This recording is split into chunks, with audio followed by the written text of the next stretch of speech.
Hello guys, स्वागत है आप सभी का एक नए एपिसोड में। तो जैसा कि हमने लास्ट एपिसोड में देखा था, शेन युआन पीछे मुड़कर लड़कियों की तरफ देखता है। चैन उससे पूछता है कि ये कौन है।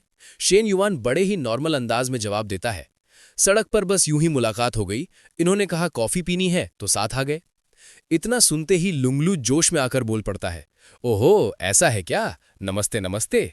फिर शेन युआन कैफे के अंदर जाते हुए वेटर से कहता है, शू, इन तीनों से पूछो क्या ऑर्डर करेंगी, आज का खर्च मेरी तरफ से। वेटर तुरंत सम्मान से जवाब देता है, जी बॉस। ये सुनकर शू मुस्कुराता हुआ जैन शियाई के ग्रुप के पास जाता है और बड़े ही आदर से कहता है, हसीनाओ, कृपया इस टेबल पर बैठिए, यहाँ क्यूआर कोड है, जो भी ऑर्डर करना हो आराम से चुन लीजिए। पीछे खड़ी शॉर्ट हेयर वाली लड़की ये सब देखकर चौंक जाती है। मन ही मन सोचती है, ये क्या चल रहा है, इसने शेन युआन को बॉस कहा। उधर लंबे बालों वाली लड़की भी पूरी तरह हैरान रह जाती है। मतलब शेन युआन यहां काम नहीं करता, बल्कि ये कैफे उसी का है। जैन शियाई थोड़ी शर्माते हुए कहती है, चलो ना, वरना सच में हम कॉफी भी नहीं पी पाएंगे। बाकी दोनों लड़कियां जबरदस्ती मुस्कुराते हुए बोलती हैं, हाँ, शिया सही कह रही है, अब प्यास ही नहीं लग रही। इतना कहकर लंबे बालों वाली लड़की और जैन शियाई वहां से निकल जाती हैं। उनके चेहरे लाल पड़े हुए हैं और मन में सिर्फ एक ही ख्याल घूम रहा है, शेन युआन के पास इतना पैसा है, इतनी खूबसूरत लड़कियों के साथ कैफे चलाता है और हमें कहता है कि मैं पार्ट टाइम काम करता हूं। कितनी शर्मिंदगी वाली बात है। जैन शियाई की आवाज अब भी उनके कानों में गूंज रही होती है। इधर लुमिंगलू थोड़ी कंफ्यूज होकर शेन युआन के पास आती है और पूछती है, तुम्हारी क्लासमेट्स अचानक ऐसे क्यों चली गईं? शेन युआन हल्का सा सिर झुकाकर मुस्कुराता है और मजाकिया अंदाज में कहता है, शायद उन्हें लगा कि तुम दोनों बहुत ज्यादा खूबसूरत हो, डर के मारे भाग गई होंगी। ये सुनते ही लुंगलू इतराते हुए एक दो पोज मारती है और बोलती है, खूबसूरती तो नेचुरल है, अब झेलना तो पड़ेगा ना, ज्यादा मत सोचो, रिलैक्स करो। शेन युआन ने कोई जवाब नहीं दिया, बस उसे हल्की सी जजमेंटल नजरों से घूरता रहा। तभी चैनर एक कप कॉफी लेकर बाहर आई और बोली, कॉफी बन गई है, मुझे नहीं पता तुम्हें कितनी मीठी पसंद है, तो मैंने मीडियम रखी है, ठीक रहेगी ना? शेन युआन हल्का सा मुस्कुराया और बोला, तुमने बनाई है तो वही सबसे सही है, वैसे भी अब तो कॉफी अपने आप ही मीठी लग रही है। ये सुनते ही लुंगलू ने हाथ से मुंह ढककर अपनी हंसी रोक ली। मनी मन सोचने लगी, ये कौन सा जमाना है, अब भी इतने फिल्मी डायलॉग्स। वो ठुड्डी पर हाथ रखकर शेन युआन को घूरने लगी, फिर खुद से ही बोली, पर जब ऐसे डायलॉग किसी हैंडसम और अमीर लड़के के मुंह से निकलते हैं तो सच में बहुत प्यारे लगते हैं। लेकिन लूमिंग लू यहां सिर्फ मस्ती करने नहीं आई थी। वो थोड़ा और पास आई और हंसते हुए बोली, वैसे शेन युआन, तुम्हारी हाइट और वजन कितना है, मैं तुम्हारा बीएमआई निकाल देती हूँ। शेन युआन ने आराम से जवाब दिया, हाइट 180 सेंटीमीटर, वजन 70 किलो। हालांकि लगता है हाल ही में थोड़ा कम हो गया है। लूमिंगलू मासूमियत से चौंकते हुए बोली, अरे वजन क्यों कम हो गया? शेन युआन ने चैनर की तरफ देखा, फिर थोड़े मायने भरे अंदाज में कहा, ज्यादा कंजम्पशन हो गया है। ये सुनते ही चैनर का चेहरा एकदम लाल पड़ गया। मनीमन घबराकर सोचने लगी, हे भगवान, शेन युआन ये क्या बोल रहे हो, मेरी बेस्ट फ्रेंड के सामने भी ऐसी बात है। इधर लूमिंगलू ठुड्डी टिकाकर पूरा तमाशा देख रही थी, फिर मुस्कुराकर बोली, ओह तभी तो। उसने फोन निकाला, कुछ टाइप किया और बोली, तुम्हें और प्रैक्टिस करनी चाहिए, तुम्हारे शरीर में फैट बहुत कम है, मैं महीने के आखिर में केपीआई की रेस में तुम्हें नुकसान नहीं होने दूंगी। शेन युआन ने कॉफी की एक चुस्की ली, फिर हल्की मुस्कान के साथ बोला, ठीक है सोचता हूं। अचानक लूमिंगलू खड़ी हो गई, चैनर की तरफ देखकर बोली, ओह माय गॉड, 4 बज गए, मुझे वापस जाना होगा, 5 बजे मेरी क्लास है। फिर शेन युआन की तरफ देखकर मुस्कुराई, अगली बार फिर मिलते हैं। जाने से पहले लूमिंगलू पोज देना नहीं भूली। उसने शेन युआन की तरफ आंख मारी और मुस्कुरा दी। शेन युआन को यह काफी दिलचस्प लगा। मनी मन उसने सोचा, अपनी बेस्ट फ्रेंड के सामने भी कितनी बोल्ड है ये। खैर, जल्दी ही तुम्हें सबक सिखाऊंगा। इसके बाद शेन युआन ने चैनर का हाथ पकड़ा और हल्के से कहा, चलो यहां नहीं, मैं तुम्हें दूसरी मंजिल पर कुछ सिखाता हूं। चैनर ने मासूमियत से पूछा, क्या सिखाओगे? शेन युआन ने हल्की मुस्कान के साथ जवाब दिया, ऊपर चलोगी तो खुद पता चल जाएगा। ऊपर पहुंचकर माहौल अचानक गंभीर और इंटेंस हो गया।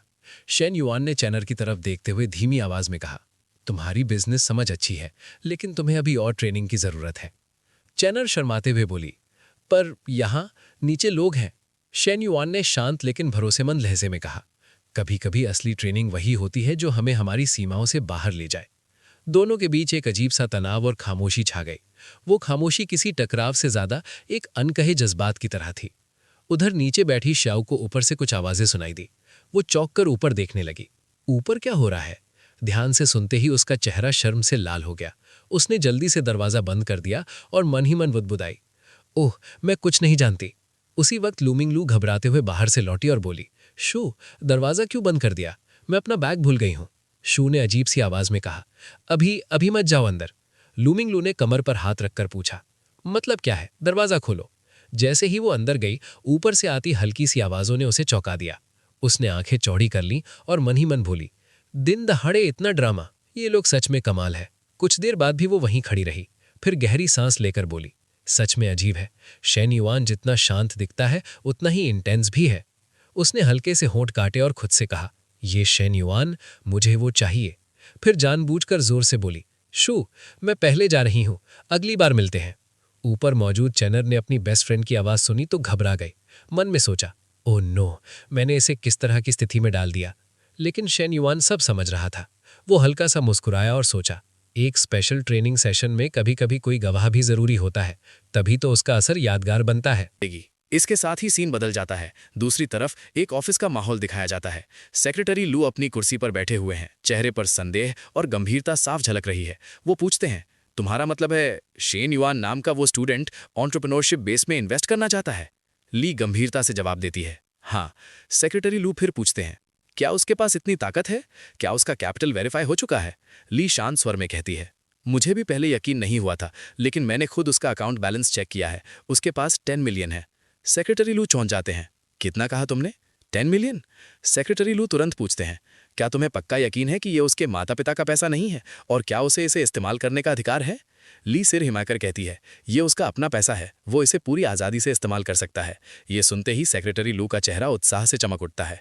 वो कहते हैं, तो ये तो बहुत अच्छी खबर है।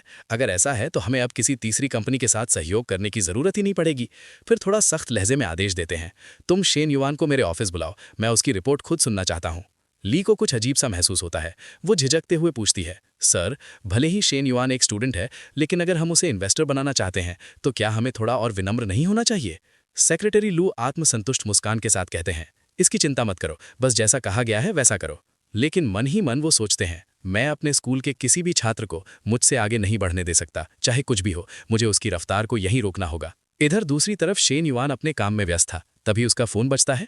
वो स्क्रीन देखकर चेनरुओ से कहता है, ये टीचर ली का फोन है, जरा रुको। फिर फोन उठाकर कहता है, हाँ टीचर बताइए। कुछ देर बाद सुनने के बाद उसकी आंखों में गंभीरता आ जाती है।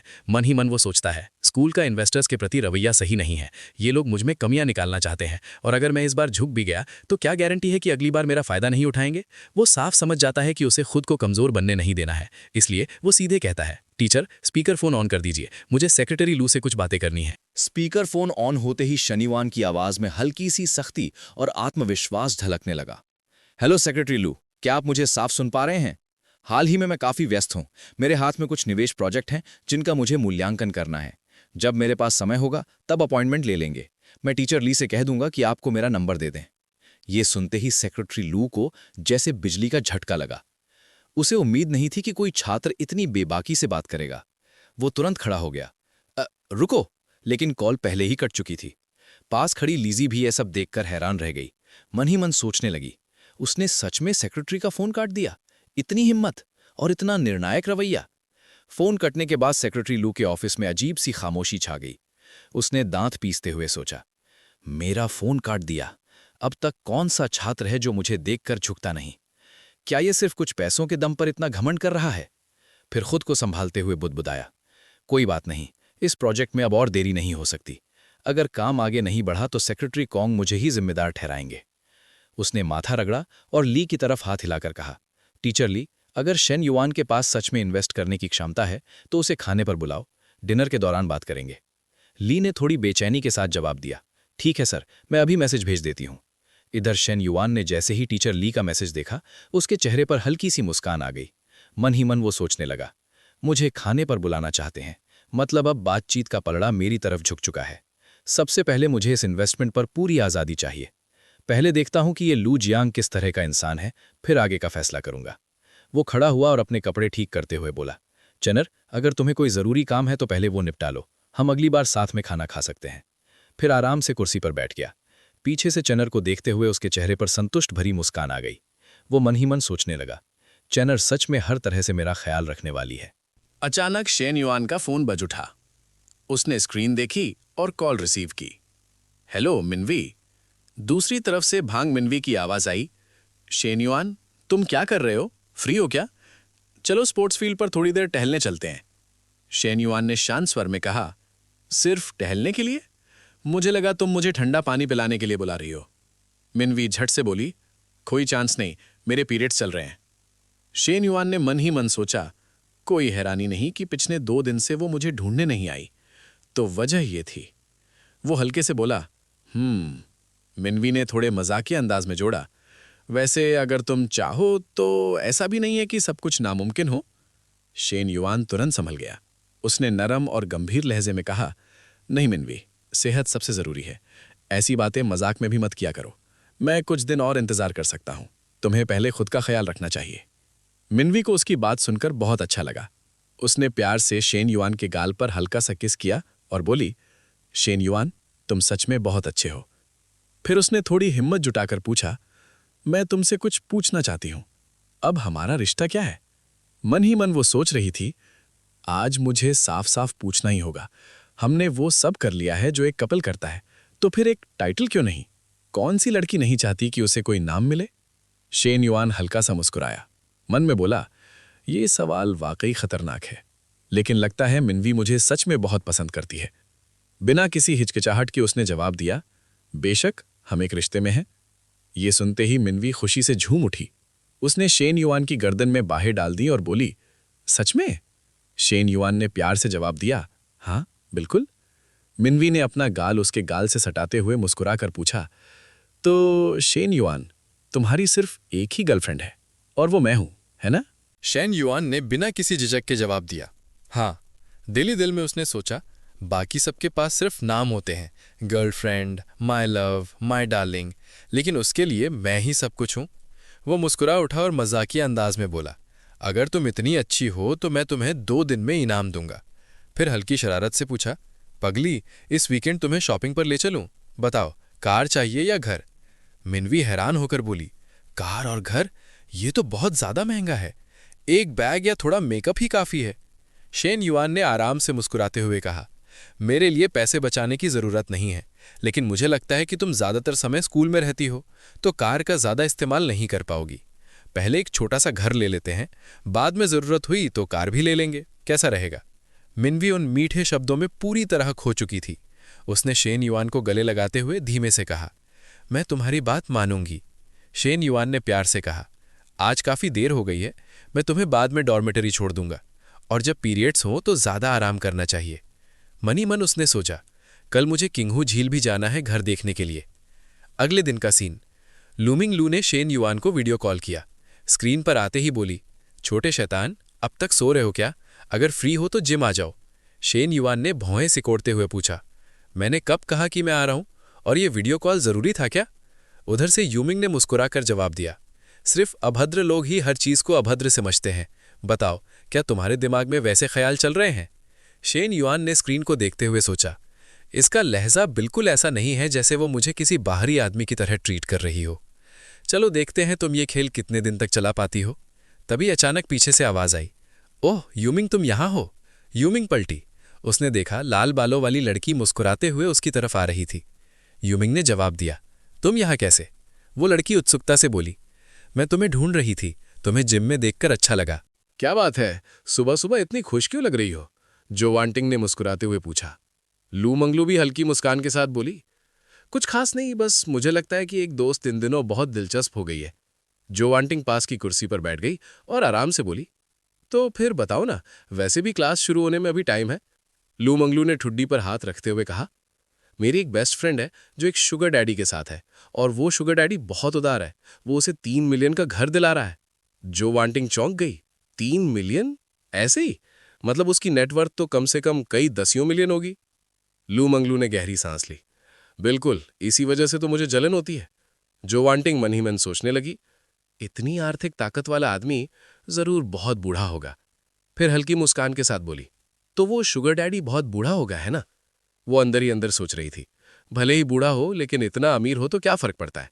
मेरा वाला तो दिन ब दिन और कंजूस होता जा रहा है, सिर्फ बातें करता है, खर्च करने में हाथ कांपता है। मुझे भी कोई बेहतर आदमी ढूंढना चाहिए। लू मंगलू ने सिर हिलाया। नहीं, वो बूढ़ा नहीं है, बस 20 साल से थोड़ा बड़ा है। मेरी बेस्ट फ्रेंड से भी छोटा। ये सुनते ही जो वांटिंग और ज्यादा उत्सुक हो गई। क्या सच में? तो वो दिखने में कैसा है? कहीं बहुत बदसूरत तो नहीं?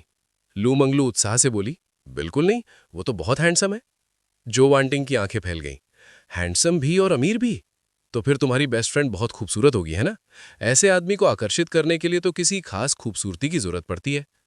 लू मंगलू के दिमाग में अपनी और अपनी बेस्ट फ्रेंड की तस्वीरें घूम गई। उसने थोड़ी देर सोचा, फिर बोली, दरअसल हम दोनों लगभग एक जैसी ही हैं। बस इतना कह सकती हूँ कि हम दोनों की अपनी अपनी खासियतें हैं। जो वांटिंग ने सिर हिलाया। कोई हैरानी नहीं, ऐसी लड़कियां आसानी से मर्दों को दीवाना बना सकती हैं। इस पल में लू मंगलू के चेहरे पर हल्की सी शरारती मुस्कान आ गई, जैसे उसके दिमाग में कोई नई योजना चल रही हो। इधर शेन युआन का एक मैसेज आता है, मैं अब ज्यादा देर बात नहीं कर पाऊंगा, मुझे चिंगजू झील वाले इलाके में घर देखने जाना है। लू मिंगलू ने तुरंत रिप्लाई किया, तो क्या तुम अकेले जा रहे हो? क्या तुम्हें अपने साथ एक छोटी बहन की जरूरत नहीं है? शेन युआन ने सीधे जवाब दिया, मैं अकेला जा रहा हूं, लेकिन अगर तुम फ्री हो तो साथ चल सकती हो। फिर उसने एक और मैसेज भेजा, पर तुम्हें मुझे पिकअप करना होगा, मैं अभी जिम में हूं, लोकेशन भेज रहा हूं, वहीं तुम्हारा इंतजार करूंगा। मैसेज भेजते समय लू मिंगलू के चेहरे पर बेवकूफ़ी भरी लेकिन खुशियों से भरी मुस्कान थी। ये देखकर जो वांटिंग ने हैरानी से पूछा, फिर से कुछ खुशखबरी है क्या? मैं देख रही हूं तुम पहले से भी ज्यादा मुस्कुरा रही हो। लू मिंगलू खड़ी हो गई और बोली, सॉरी जो वांटिंग, मुझे आज का अपॉइंटमेंट कैंसिल करना पड़ेगा। मैं तुम्हें प्राइवेट लेसन की डबल फीस वापस कर दूंगी, क्योंकि मेरा शुगर डैडी ल्यू चैंग आज चिंगजू झील जा रहा है घर खरीदने, और उसने मुझे साथ चलने के लिए कहा है। जो वांटिंग मन ही मन चौंक गई। चिंगजू झील? वो तो सुपर विला एरिया है, शहर के सबसे अमीर इलाकों में से एक। फिर उसे अचानक ख्याल आया, लेकिन क्या वो तुम्हारी बेस्ट फ्रेंड का शुगर डैडी नहीं है? उसने तुम्हें अपने साथ क्यों बुलाया? लू मिंगलू बिना पीछे देखे आगे बढ़ गई, और जो वांटिंग वहीं खड़ी सोचती रह गई। अब समझ में आया, इसीलिए लोग इसे पीलून कहते हैं। ये सच में खतरनाक है, अपनी बेस्ट फ्रेंड के आदमी तक को नहीं छोड़ती। फिर खुद से बोली, लेकिन अगर मुझे ऐसा आदमी मिल जाए तो शायद मैं भी हिचकिचाऊंगी नहीं। उसी वक्त एक नौजवान लड़का जो जिम का फिटनेस ट्रेनर था, उत्साहित होकर लू मिंगलू के पास आया। मंगलू, कहाँ जा रही हो? क्या बाद में तुम्हारी क्लास नहीं है? लू मिंगलू ने आंखें घुमा दी, मुंह फुलाया, उसे पूरी तरह अनदेखा किया और सीधे चली गई। 10 मिनट बाद शेन युआन जिम के बाहर पहुंचा। लू मिंगलू भी बाहर आकर इंतजार करने लगी। उधर होनाई जिम के बाहर खड़ा नीचे देख रहा था और बुदबुदाया, क्या सिर्फ M9 चलाने से मंगलू को पाया जा सकता है? पिछली बार मर्सिडीज चलाने वाला भी उसे नहीं पा सका था।